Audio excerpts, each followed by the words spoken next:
বিশ্বনবীর দোয়ার মাধ্যমে প্রথমে সাইয়েদনা ওমর ফারুকের হৃদয়ে এক ধাক্কা লাগলো। 2 নম্বরে রব্বুল আলামিন সূরাতুল হাক্কা দিয়ে ওমর ফারুকের হৃদয়ের মধ্যে দিলেন এক ধাক্কা। পড়েন আল্লাহু আকবার। কোরআনের ভেতরে সূরাতুল হাক্কা নামে একটা সূরা আছে না নাই? আল হাক্কাতু মাল হাক্কা ওয়া মা আদরাকা মাল হাক্কা। পড়েন আল্লাহু আকবার। বিশ্বনবী যখন দোয়া করলেন, ওই দোয়া যখন সাইয়েদনা ওমর ফারুকের হৃদয়ে স্পর্শ করলো, সাইয়েদনা ওমর ফারুক সব সময় বিশ্বনবীর ফলো করতে আরম্ভ করলেন। বিশ্বনবী ডানে গেলে লুকিয়ে লুকিয়ে ওমর ফারুক ডানে যায়, বিশ্বনবী বায়ে গেলে লুকিয়ে লুকিয়ে ওমর ফারুক বায়ে যায়।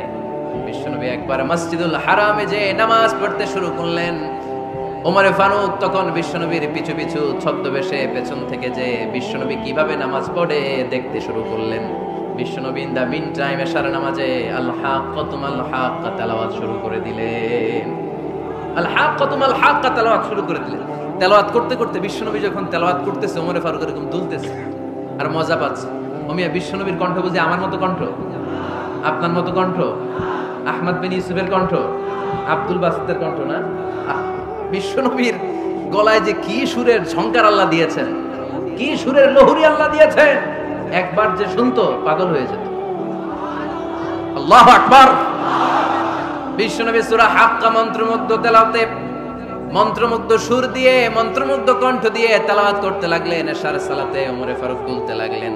ওমর ফারুক যত শুনে অবাক হয়ে যায়, যত শুনে অবাক হয়ে যায়, যতই শুনে অবাক। কিরে? কারণ তিনি আরবি ভাষা বুঝতেন। এত সুন্দর শব্দের গাঁথনি, এত প্রাঞ্জল বর্ণনা, এত সুন্দর অন্তমিল, এটা কবিতা না হয়ে পারে না। উনি মনে মনে ভাবলেন এটা মনে হয় কবিতা। It might be poem, it could be poem. Muhammad মনে হয় কবি হয়ে গেছে, তার কাব্য প্রতিভা দিয়ে সে এটা বানিয়েছে। তা না হলে এত সুন্দর কথা এটা কবিতা না হয়ে পারে। ইন দ্য মিন টাইম বিশ্বনবী কিন্তু দেখতেছে না যে পেছনে ওমর।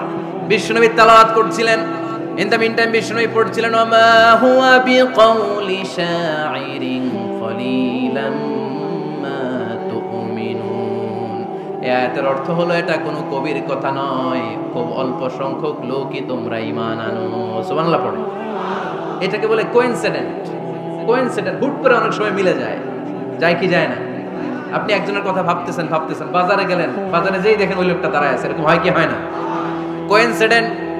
ওমর ফারুক মনে মনে যেটা ভাবতেছে ওই কথা দিয়ে বিশ্বনবী তেলাওয়াত করতেছে। আল্লাহু আকবার। বিশ্বনবী যে আয়াত তেলাওয়াত করছিলেন, আয়াতের অর্থ হলো এটা কোনো কবির বানানো কবিতা না, খুব অল্প সংখ্যক লোকই তোমরা ঈমান আনো। ওমর ফারুক আটকে উঠলেন, থমকে দাঁড়ালেন। ঘটনা কি? আমি মনে মনে ভাবলাম কি এত সুন্দর কথা, এটা তো মানুষের কথা হতে পারে না, এটা নিশ্চয়ই কবিতা, কবির কথা। কিন্তু মুহাম্মদ এখন আবার পড়তেছে ওমা হুয়া বিকাউলি শাইর, এটা কোনো শায়েরের কবির কথা নয়। কলিলাম মা তুমিনুন, অল্পই তোমরা ঈমান আনো। তার মানে আমার মনে যা চলে মুহাম্মদ এটা টের পায়। মুহাম্মদ গণক। নাউজুবিল্লাহ পড়বেন না? মুহাম্মদ অনেক বড় মাপের একজন গণক।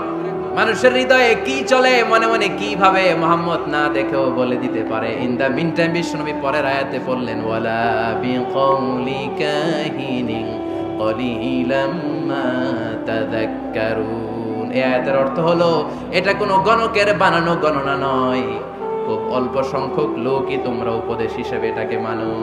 সুবহানাল্লাহ পড়ে। এবার আর ওমর ফারুকের সহ্য হয় না, কি আজীব তামাশা। প্রথমে মনে করলাম কবিতা, মোহাম্মদ কয় কবি না, সে কবি না, এটা কবিতা না। তারপর ভাবলাম সে গণক, সে আয়াত পরে পরে বলে দিল এটা গণনা নয়, তাহলে এটা কি? এটা কি কবিতাও না, গণনাও না, তাহলে এটা কি? বিশ্বনবী তখন বললেন তানজিলুম মির রাব্বিল আলামিন। সুবহানাল্লাহ পড়েন। পরের আয়াত ছিল তানজিলুম মির রাব্বিল আলামিন। এটা দুনিয়ার কোনো কবির বানানো কবিতা না, এটা কোনো গণকের গণনা না, এটা কোনো সাহিত্যিকের বানানো সাহিত্য নয়, এটা মহাবিশ্বের পরিচালক রব্বুল আলামিনের কাছ থেকে পাঠানো কিতাব কোরআন। সূরা হাক্কার ধাক্কায় ওমর ফারুক কাইত। প্রথমে ধাক্কাটা লাগলো যে দোয়া। বিশ্বনবী তাহাজ্জুদে কেঁদে দোয়া করলেন, আল্লাহ হয় আবু জাহেলরে দিবা নাইলে ওমররে দিবা। ওই দোয়া ওমর ফারুকের হৃদয়ে ছোঁয়া লেগেছে। এরপরে হাক্কা, সূরাতুল হাক্কা দিয়ে দিলে এক ধাক্কা। এই ধাক্কা খেয়ে উথাল পাথাল হৃদয়ের মধ্যে, হায় রে এ কি বাণী, এ কেমন কথা, কে মুহাম্মদ? তারপরেও শয়তানের ওয়াসওয়াসা আছে না নাই? আল্লাহ বলে যতই ওয়াসওয়াসা ওমরকে দেয়া হোক, আমি ওমরে ফারুককে মুসলিম উম্মতের সেনাপতি বানিয়ে ছাড়বো।